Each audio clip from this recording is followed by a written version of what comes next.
Les finances publiques ont constitué une part importante des échanges que nous avons eus ce matin, au point que nous n'avons pas pu aller tout à fait au bout d'une question pourtant essentielle qui sont les fractures territoriales. À chacun de mes déplacements dans les départements, les élus locaux me disent combien ils partagent la nécessité de maîtriser leurs dépenses. Je veux souligner qu'ils le font.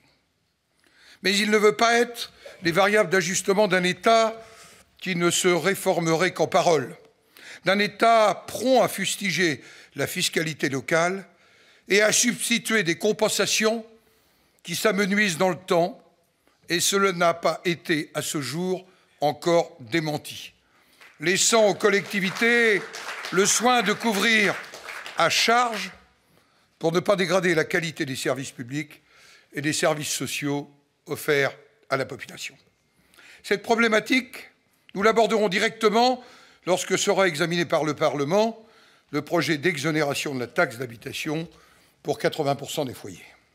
Pour ma part, je ne veux pas me placer cet après-midi sur un plan technique, mais sur celui des principes.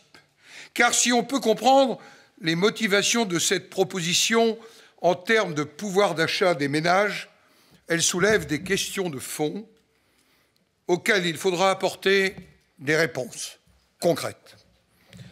Encore une fois, c'est l'impôt local que l'État semble pointer du doigt, renvoyant l'idée que les impôts locaux seraient par nature moins justes que les impôts nationaux, et cela au nom de la diversité de situations résultant de la liberté de taux accordée aux collectivités territoriales.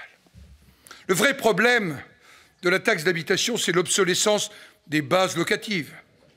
Et ce n'est pas en supprimant partiellement la taxe d'habitation qu'on résoudra sur le fond ce problème.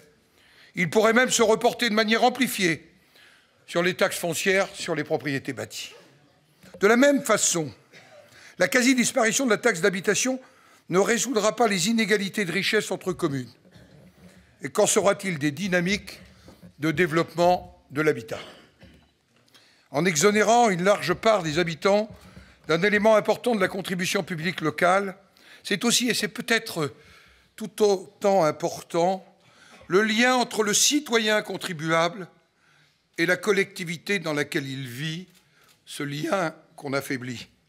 Et sur le plan des principes, je ne trouve pas sain qu'une grande majorité de nos concitoyens soit dispensée d'un impôt, fût-il très petit, d'un impôt à vocation générale. Ça fait aussi partie des valeurs de la citoyenneté et de la République.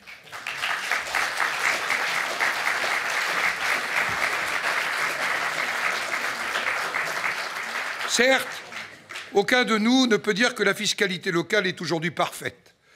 Le partage des ressources entre différentes collectivités étant évidemment source d'incompréhension pour le contribuable. Et sans doute avons-nous besoin d'imaginer ensemble une modernisation des ressources financières. Peut-être leur bouleversement, nous l'avons évoqué en privé, Monsieur le Président, notamment fiscales. Oui, ressources financières des collectivités qui permettraient à la fois de leur donner de la visibilité et de renforcer l'équité. Mais cette question de fond de la contribution aux charges publiques me paraît très importante.